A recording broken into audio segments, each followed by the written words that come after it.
நமஸ்காரம். சர்வகுருப்ஜோ நம. வேங்கடம் ராம்நாராயண் அன்பு கலந்த வணக்கங்கள். நாம் இப்போ பார்க்க போகிறது குரோதி வருஷம் ஆவணி மாதம் நமக்கு எப்படி இருக்கும். ஒவ்வொரு சந்தர்ப்பத்திலும் நமக்கு முன்னேற்றம் என்பது மட்டுமே நம்முடைய எண்ணமாக கொண்டிருக்கும் மேஷராசி நண்பர்களே, வரக்கூடிய ஆவணி மாதம் 2024 16/8/2024 பூராட நட்சத்திரத்தில் துவாதசியில் பிறக்கிறது. ஒரு விசேஷம், இந்த மாதம் சுக்கிர தசையில் பிறக்கிறது. அதனால் பூராடம் சுக்கிர தசையில் ஆரம்பிக்கிறது. நம்ம பலன் பார்க்கறதுக்கு முன்னாடி பொசிஷன் பார்த்துக்கலாம். மேஷத்துக்கு 2 குரு செவ்வாய், சிம்மத்தில் சூரியன் புதன் சுக்கிரன், கேது கன்னியில், தனுரில் சந்திரன், கும்பத்தில் சனி, மீனத்தில் ராகு. லக்னமும் மீனத்தில் தான் அமைந்திருக்கிறது. அப்ராக்சிமேட்டாக இரவு 8 மணிக்கு பிறக்கிறது. அதனால் லக்னமும் மீனத்தில் அமைந்திருக்கிறது. இப்போது நமக்கு மேஷத்திற்கு 2 குருவும் செவ்வாயும் சேர்ந்திருக்கிறார்கள். 12 ராகு, ஓகே. 5 சூரியன் புதன் சுக்கிரன் சேர்ந்து நம்மை வழிநடத்துகிறார்கள். சரி சார், லாபஸ்தானத்தில் சனி இருந்து 3ஆம் பார்வையாக நம்மை பார்க்கிறான். 12ஆம் வீட்டில் இருக்கக்கூடிய ராகு 3ஆம் பார்வையாக நம்முடைய 2ஆம் வீட்டை பார்க்கிறார். அந்த 2ஆம் வீட்டில் குரு செவ்வாய் கூட இருக்கிறார். ஸோ ராகு குரு செவ்வாய் காம்பினேஷன் இந்த மாதம் நமக்கு எப்படிப்பட்ட பலனை தரப்போகிறது? நினைத்ததை நடத்தி கொடுக்குமா? அதாவது 7ஆம் வீட்டுக்குடையவன் சுக்கிரன். அந்த சுக்கிரன் சூரியன் புதனோடு சூரியனுடைய வீட்டில், சிம்மம் சூரியனுடைய வீடு, சூரியன் ஆட்சியாக இருக்கக்கூடியது ஆவணி மாதம்.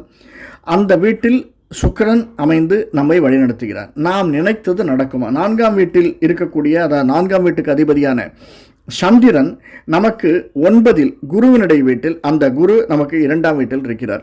இப்படியாக சூழ்நிலை. அது மட்டுமல்ல, குரு 7, 8, 9ஆம் பார்வையாக நம்முடைய 10ஆம் வீட்டை பார்க்கிறார். இதையெல்லாம் வைத்து நாம் பார்க்கும்போது நமக்கு நாம் நினைக்கக்கூடியதை கிட்டத்தட்ட ஒரு 70 to 75% நடக்கக்கூடியதாகத்தான் இந்த மாதம் அமைந்திருக்கிறது மேஷராசிக்காரர்களுக்கு. மேஷராசி அப்படின்னு எடுத்தோம்னா அஸ்வினி, பரணி, கிருத்திகை 3 நட்சத்திரங்கள் வரக்கூடிய ராசி.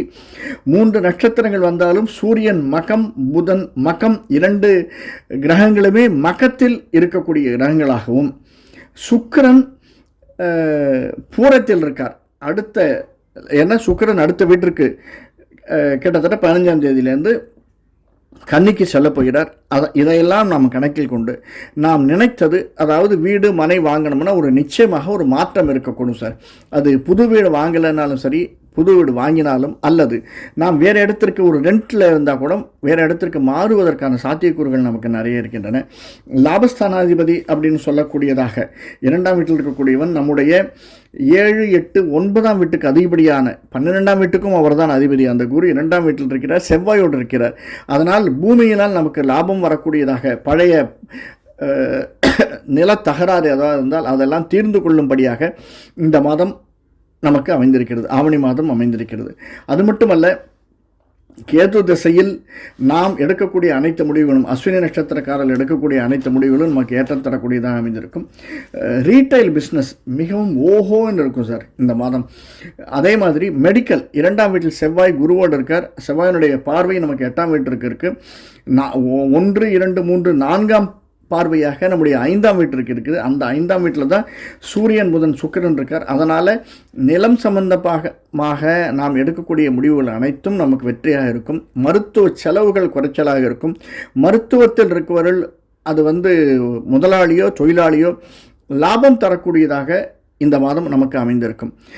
இதற்கு முத்தாய்ப்பு அளிப்பதாக குருவினுடைய வீட்டில் ராகு இருக்கிறதுனால சின்னத்திரை பெரிய திரை இருப்பவர்கள் இந்த மாதம் நல்ல லாபத்தை ஈட்டக்கூடியதாக இந்த மாதம் அமைந்திருக்கிறது. அது மட்டுமல்ல சார், நாம் நினைக்கக்கூடியதெல்லாம் விவசாயம் மெயினாக இருக்கக்கூடியது. விவசாயம், நீர் சம்பந்தப்பட்டது, நிலம் சம்பந்தப்பட்டது. 2ஆம் வீட்டில் இருக்கக்கூடிய செவ்வாயை ராகு பார்க்கறதுனால நீரும் நிலவும் நல்ல வளமாக இருக்கக்கூடியதாகத்தான் இந்த ஆவணி மாதம் அமைந்திருக்கிறது. எல்லா சந்தர்ப்பத்திலையும், எல்லா இடத்துலையும், இந்த உலகம் பூரானே சொல்ல, இந்தியா பூராவுக்கும் கிட்டத்தட்ட தமிழ்நாடு நல்ல ஒரு ஸ்திதியில் இருப்பதாகத்தான் நமக்கு தோன்றுகிறது. அது மட்டுமல்ல, படிப்பிற்காக மேல்நாடு செல்பவர்கள், அவர்களுக்கான விசா வரக்கூடியதாக, மேல்நாடு செல்ல எத்தனைக்கும் அனைவருக்கும், அது படிப்புக்காக இருக்கலாம், வேலைக்காக இருக்கலாம், அல்லது வெளிநாடு செல்ல பிஸ்னஸுக்காக இருக்கலாம், எதற்காக இருந்தாலும் வெளிநாடு செல்பவர்களுக்கு இந்த மாதம் நாம் எடுக்கும் முயற்சிகள் வெற்றிகரமாக அமைவதற்கு நாம் இறைவனை பிரார்த்திப்போம், முருகனை பிரார்த்திப்போம், அம்பாளை பிரார்த்திப்போம். நமக்கு நினைத்தது நடக்கக்கூடியதாக அமைந்திருக்கிறது. நம்முடைய குலதெய்வ வழிபாடை விட்டுவிடாதீர்கள். இஷ்ட தெய்வம் நமக்கு அருளக்கூடியதாக இந்த மாதம் மேஷராசிக்காரர்களுக்கு ஆவணி மாதம் அமைந்திருக்கிறது. நன்றி, வணக்கம். என்றென்றும் ஏற்றத்தை எதிர்பார்த்து காத்திருக்கும் ரிஷபராசி நண்பர்களே, எதிர்வரக்கூடிய ஆவணி மாதம், அதாவது குரோதி வருஷம் ஆவணி மாதம் 2024 16/8/2024 இரவு 8:20 பிறக்கக்கூடியது. பூராட நட்சத்திரத்தில் துவாதசி திதியில் சுக்கிர தசையில் பிறக்கிறது. அந்த சுக்கிரன் நமக்கு 4ஆம் வீட்டில் இருக்கிறான். 4ஆம் வீட்டில் சூரியன் புதனோடு சுக்கிரனும், ரிஷபத்தில் குரு செவ்வாயும், 11இல் ராகுவும், 10இல் சனியும், நமக்கு கன்னியில் கேதுவும், தனுசில் சந்திரனும் இருந்து நம்மை வழிநடத்துகிறார்கள். இப்படிப்பட்ட சூழ்நிலையில் ரிஷபராசிக்காரர்களுக்கு இந்த மாதம் எப்படி இருக்கும்? ரிஷபராசி என்றாலே ஏற்றம் தரக்கூடியதாக இருக்கும். சனி நிச்சயமாக கெடுக்க மாட்டான். ரிஷபராசிக்காரர்களுக்கு அது எந்த நட்சத்திரமாக இருந்தாலும் சனி கெடுக்க மாட்டான். சனி இருக்கக்கூடியது 10ஆம் வீடு. அந்த 10ஆம் வீடு 12, 11, 10, 10ஆம் வீடு மட்டுமல்ல, அவன் 7ஆம் பார்வையாக சூரியன் புதன் சுக்கிரனை பார்க்கிறான். சுக்கிரனும் 7ஆம் பார்வையாக 10ஆம் வீட்டை பார்க்கிறார். அதனால் நாம் எடுக்கக்கூடிய முயற்சிகள் அனைத்தும் நமக்கு நன்மை தரக்கூடியதாக இருக்கும். என்னென்ன முயற்சிகள் அப்படின்னா, நிலம் சம்பந்தப்பட்ட முயற்சிகள், விவசாயம் நீர் சம்பந்தப்பட்ட முயற்சிகள், இசை கலைத்துறை சம்பந்தப்பட்ட முயற்சிகள், மருத்துவம் சம்பந்தப்பட்ட முயற்சிகள், இதில் எடுக்கக்கூடிய முயற்சிகள் அனைத்தும் நமக்கு வெற்றி தரும். அப்போ ரியல் எஸ்டேட் நிச்சயமாக இந்த மாதம் நன்றாக இருக்கக்கூடிய ஒரு மாதமாக த்ரூ அவுட் தமிழ்நாடு நிச்சயமாக நன்றாக இருக்கும். ரியல் எஸ்டேட் ரொம்ப அருமையான தொழிலாகவும், அந்த ரியல் எஸ்டேட்டில் இருக்கக்கூடிய முதலாளி தொழிலாளிகள் அனைவரும் கன்ஸ்ட்ரக்ஷன் தொழிலும் இன்க்ளூடிங் சேர்ந்து நமக்கு லாபம் தரக்கூடியதாக இந்த மாதம் அமைந்திருக்கிறது. சுக்கிரன், அதனால் புதனோடு சேர்ந்த சுக்கிரன், சூரியனோடு சேர்ந்த சுக்கிரன், சூரியன் தன்னுடைய சொந்த வீட்டில் இருக்கார்.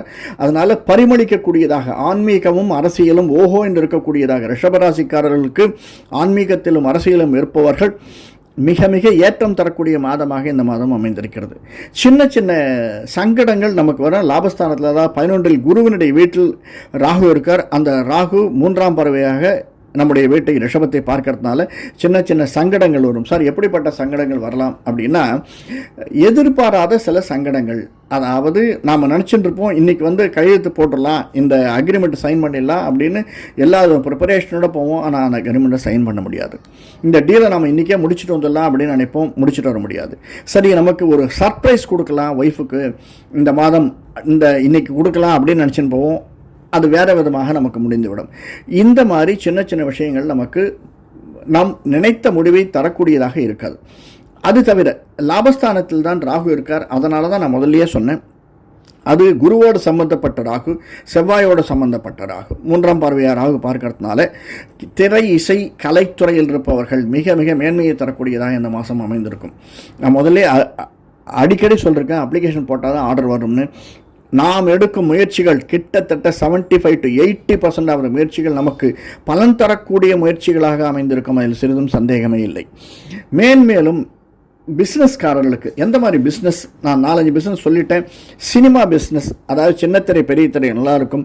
பிரிண்டிங் அண்ட் ஸ்டேஷ்னரி, அதாவது மாணவர்கள், நூலகம், இப்படிப்பட்ட பிஸ்னஸ் அதில் இருக்கக்கூடியவர்கள், அந்த பிஸ்னஸ் செய்யும் முதலாளி தொழிலாளிகளுக்கு நிச்சயமாக ஏற்றம் தரக்கூடியதாக இந்த மாதம் அமைந்திருக்கிறது.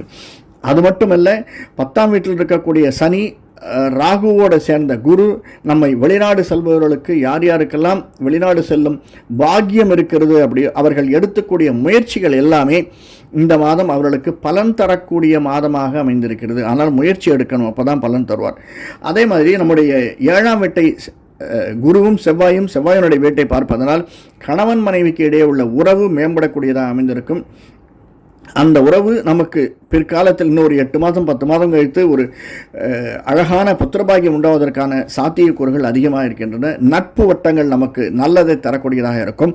நம்முடைய உறவினர்கள் சின்ன சின்ன உரசல்கள் இருந்து கொண்டே வரும். அந்த உரசல்களை தவிர்க்க முடியாது, ராகுவனுடைய பார்வை இருக்கிறதுனால. அது மட்டும் இல்லை, சனியனுடைய பார்வை நம்முடைய 4ஆம் வீட்டுக்கு இருக்குது. சூரியன் தன்னுடைய சொந்த வீட்டில் இருக்கார். சந்திரன் 3ஆம் வீட்டுக்குரிய சந்திரன் நமக்கு அஷ்டமாதிபதியாக 8ல் இருக்கிறார், குருவினுடைய வீட்டில் இருக்கார். அதனால் சின்ன சின்ன சங்கடங்கள் நமக்கு வரும். உறவினர்கள் மூலியமாக அந்த சங்கடங்களை நாம் தவிர்ப்பது நல்லது. யாராவது பார்த்தா கூட நம்ம மனசு கஷ்டப்பட்டு வாயால் வார்த்தைகளை விட்டுவிட வேண்டாம்.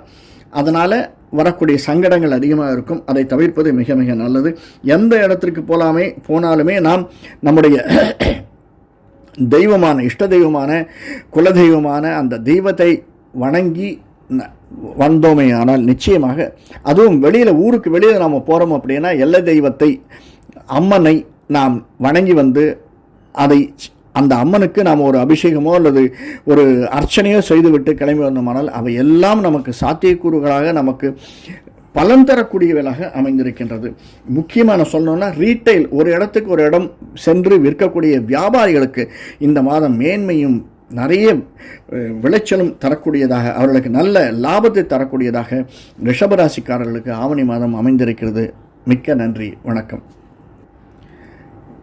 மாற்றம் ஒன்றே மாறாதது, அது நமக்கு சாத்தியமாக அமையக்கூடியது என்று எண்ணிக்கொண்டிருக்கக்கூடிய மிதுன ராசி நண்பர்களே, இந்த மாதம், அதாவது குரோதி வருடம் ஆவணி மாதம் 2024 16/8/2024 மாலை 8 மணி அளவில் பிறக்கக்கூடியது. பூராட நட்சத்திரத்தில் துவாதசி திதியில் சுக்கிர தசையில் பிறக்கக்கூடிய இந்த மாதம் நமக்கு எப்படி இருக்கும்? என்றென்றும் மிதுனராசிக்காரர்களுக்கு ஏதாவது நல்லது நடந்துகிட்டே இருக்கும் சார். ஆனால் நமக்கு தெரியறதில்லை. நம்மளால் அது சில சமயங்களில் உணர முடியறதில்லை, சில சமயங்களில் உணர முடிகிறது, சில சமயத்தில் லேட்டாக உணர்றோம். 6 மாதம் கழிச்சு, கிட்டத்தட்ட ஒரு 2 வாரங்கள் கழிச்சு அல்லது கொஞ்ச நாள் கழிச்சு உணர்றோம். ஆனால் இப்பொழுது இந்த மிதுனராசிக்காரர்களுக்கு எந்த நட்சத்திரமாக இருந்தாலும் நமக்கு ஏற்றத்தை தரக்கூடியதாக அமைந்திருக்கிறது. லக்னாதிபதி சூரியனோடு, சுக்கிரனோடு புதன் சூரியனுடைய வீட்டில் அமர்ந்திருக்கிறார். நமக்கு 4ஆம் வீட்டுக்குடையவன் தனக்கு 12 இருக்கிறதுனால சில இன்னல்கள், அதாவது லேண்டு சம்மந்தப்பட்டது அல்லது இந்த கையெழுத்து போடுறது, லேண்ட் விஷயமாக கையெழுத்து போடுறது, லோன் அப்ளிகேஷன் வாங்குறது, இதையெல்லாம் கொஞ்சம் பொறுமையாக கையாள்வது என்பது மிகவும் ஏற்றத்தை தரக்கூடியதாக அமைந்திருக்கிறது. விவசாயம் சம்பந்தப்பட்டது, விவசாயிகள் கொஞ்சம் நிதானத்தை கடைபிடிப்பது மிதுனராசிக்காரர்கள் மிக மிக ஏற்றத்தை தரக்கூடியதாக இருக்கும். அவசரப்பட்டு எந்த முடிவையும் எடுக்க வேண்டாம். நல்லதொரு முடிவை நாம் நிதானமாக மனைவியினுடன் கடந்து, ஏன்னா 7ஆம் வீட்டில் சந்திரன், நம்முடைய 12இல் செவ்வாயும் குருவும், ரிஷபராசியில் 10ஆம் வீட்டில் ராகு, 9ஆம் இடத்தில் சனி. 9ஆம் இடத்தில் சனி 7, 8, 9 தன்னுடைய சொந்த வீட்டில் சனி இருக்கார். அந்த சனியனுடைய பார்வை 3ஆம் வீட்டிற்கு பார்வையாக அமைந்திருக்கிறது. அதனால் எந்த ஒரு சந்தர்ப்ப சூழ்நிலையும், எந்த ஒரு விஷயத்தையும் நாம் நம்முடைய ஸ்பௌஸோடு, அதாவது கணவன் மனைவியோடும், கணவனிடமோ ஆலோசித்து ஒரு முடிவை எடுத்துக்கொள்வது என்பது மிக மிக ஏற்றத்தை தரக்கூடியதாக அமைந்திருக்கிறது. நம்முடைய நண்பர்களை எதிர்பார்க்கலாம், ஆனால் நம்முடைய உறவினர்கள் எதிர்பார்த்து எந்த காரியத்தையும் செய்யாதீங்க. உறவினர்கள் நமக்கு கை கொடுப்பது என்பது மிகவும் துர்லபமாக, சொல்பமாகத்தான் அமையக்கூடியது. சில உறவினர்கள் இருக்கிறார்கள், நான் எல்லாரையும் சொல்ல மாட்டேன், கிட்டத்தட்ட 80% நம்மை கண்டு பொறாமைப்படக்கூடியவர்களாகத்தான் அமைந்திருக்கிறார்கள். அதை நாம் உணர வேண்டும். மூன்றாவதாக, பிஸ்னஸ் செய்பவர்களுக்கு இந்த மாதம் இருக்கக்கூடிய, ஏன்னா 10ஆம் வீட்டில் ராகு, அது குருவினுடைய வீடு, குரு 12 இருக்கிறதுனால சில சின்ன திரை பெரிய திரை இருப்பவர்களுக்கு அலைச்சல் அதிகமாக இருக்கக்கூடும். எடுத்த உடனே நாம் போய் சார் 4 தரம் பார்த்துட்டேன் சார், இன்னும் அவருக்கு ஒன்றுமே சொல்லலை சார் எனக்கு அப்படின்னு சொல்லக்கூடிய நாட்கள் வரும். ஆனால் கொஞ்சம் பொறுமையாக இருப்பது நல்லது என்பதுதான் நினைக்கப்படுகிறது. கொஞ்சம் பொறுமையாக அதை ஹேண்டில் பண்ணலாம். ஒரு தரத்துக்கு 2 தரம் ஒரு ஃபோன் பண்ணலாம், திரும்ப முயற்சி பண்ணலாம். ஆனாலும் முயற்சியை கைவிட வேண்டாம். நாம் தோல்வி அடைய மாட்டோம், சிறிது தள்ளி போடுவோம். வெற்றி என்பது தள்ளி போகக்கூடியதாகத்தான் நமக்கு அமைஞ்சிருக்கிறது. அதே மாதிரி நண்பர்களுடைய சேர்க்கையை நான் முதல்ல சொன்ன, நண்பர்கள் நல்லது என்று இருந்தாலுமே நண்பர்கள் சொல்வதை நாம் ஒரு தரத்துக்கு 2 தரம் ஆராய்ந்து விட்டு அந்த செயலில் ஈடுபடுவது என்பது ஏற்ற தரக்கூடியதாகும். பிஸ்னஸ் எக்ஸ்பேன்ஷன் அப்படிங்கிறது கொஞ்சம் வேண்டாம், ஒத்தி போடுவது நல்லது. இந்த ஒரு மாதத்துக்கு அதற்கான ஆயத்த வேலைகள் எடுக்கலாம், ஆனால் அதை விரிவுபடுத்துவது என்பதை நாம் சிறிது ஒத்தி போட்டால் மிக மிக நல்லதாக இருக்கும். ஸ்டேஷ்னரி, கன்ஸ்ட்ரக்ஷன் தொழில் கொஞ்சம் ஸ்லக்கிஷாக தான் இருக்கும். அதே மாதிரி நமக்கு மெடிசின் செலவுகள், உடல் உபாதைகள், மெடிசினால் வரக்கூடிய செலவுகள் அல்லது மெடிசின் துறையில் இருப்பவர்களுக்கு சிறு சிறு சறுக்கல்கள் வரக்கூடிய சந்தர்ப்ப சூழ்நிலைகள் இருக்கிறது. அதை நாம் கருத்தில் கொள்ள வேண்டும். ரியல் எஸ்டேட் பிஸ்னஸ் நாம் பேசியாச்சு. ஆராய்ச்சி துறையில் இருப்பவர்களுக்கு மிக மிக ஏற்றத்தை தரக்கூடிய ஒரு மாதமாக இந்த ஆவணி மாதம் அமைந்திருக்கிறது மிதுன ராசிக்காரர்களுக்கு. அதனால் ஆராய்ச்சியில் ஈடுபடலாம். எந்த விதமான ஆராய்ச்சியும் பலன் தரக்கூடியது. 3ஆம் இடத்தில், அதாவது 7, 8, 9, 10ஆம் வீட்டில் ராகு இருக்கார். ஆன்மீகவாதிகளுக்கு மிக மிக ஏற்றத்தை தரக்கூடியதாகவும், ஆனால் ஆன்மீகவாதிகளை நம்புவவர்களுக்கு சிறு சறுக்கல் வரக்கூடியதாகவும் அமைந்திருக்கிறது. அதே தான் அரசியல்வாதிகளுக்கும். அரசியல்வாதிகள் அவர்கள் தன்னுடைய பாக்கெட்டை நினச்சி தான் பார்த்துருப்பார். அரசியல்வாதிகளிடத்தில் நாம் சென்று ஒரு ரெக்வஸ்ட்டோ ஒரு இதுவோ வச்சோம்னா, ஒரு டிரான்ஸ்ஃபருக்காக அவர்கிட்ட போனோம்னா கொஞ்சம் நிதானித்து அவசரப்படாமல், அவர்கள் சில சமயங்களில் சில சந்தர்ப்ப சூழ்நிலையில் நம்மை உதாசீனப்படுத்தினாலும் அதையெல்லாம் மனதில் கொள்ளாமல் திரும்ப திரும்ப அவரிடம் முயற்சி எடுத்தோமையானால் இந்த மாதம் இல்லைன்னா அடுத்த மாதம் நல்லது நடக்கிறது சான்சஸ் அதிகமாக இருக்குது. அதே மாதிரி ஒரு வெளிநாடு செல்வதற்கு பிஸ்னஸாக இருந்தாலும் சரி, டூரிஸ்டாக இருந்தாலும் சரி, அல்லது படிப்பதற்காக இருந்தாலும் சரி, முயற்சிகள் நாம் எடுக்கும் இந்த மாதம் எடுக்கக்கூடிய முயற்சிகள் நமக்கு அடுத்த 3-4 மாதங்களில் பலன் தரக்கூடியதாக மிதுன ராசிக்காரர்களுக்கு அமைந்திருக்கிறது. இந்த மாதமே பலன் தருமான 50-50 தான். ஆனால் நாம் உண்மையாக எடுக்கக்கூடிய அந்த முயற்சிகள் நமக்கு அடுத்த 2-3 மாதங்களில் நிச்சயமாக பலன் தரும். அதற்கான வேலையை கொஞ்சம் நழுவி போகக்கூடியதாக 10ஆம் இடத்தில் ராகு குருவினுடைய வீட்டில் இருந்தால், குரு 12ஆம் இடத்தில் இருக்கிறதால் நழுவக்கூடியதாக வாய்ப்புகள் இருந்தாலும் நமக்கு அது சாத்தியப்படுவதற்கு 2-3 மாதங்களில் நிச்சயமாக உண்டு. அதற்கு அடுத்தபடியாக நாம் எந்த சந்தர்ப்பத்தில் நம்முடைய குலதெய்வத்தை வழிபாட்டையோ இஷ்டதெய்வ வழிபாட்டையோ விடாமல் முயற்சிகளை எடுத்துக்கொண்டே இருந்தோமையானால் நிச்சயமாக இந்த மாதம் நல்லதாக அமையக்கூடும். நன்றி, வணக்கம். நன்றி. இந்த காணொலி பிடிச்சிருந்ததுன்னா லைக் பண்ணுங்கள், சப்ஸ்கிரைப் பண்ணலாம் சப்ஸ்கிரைப் பண்ணுங்கள், ஷேர் பண்ணுங்கள். வணக்கம்.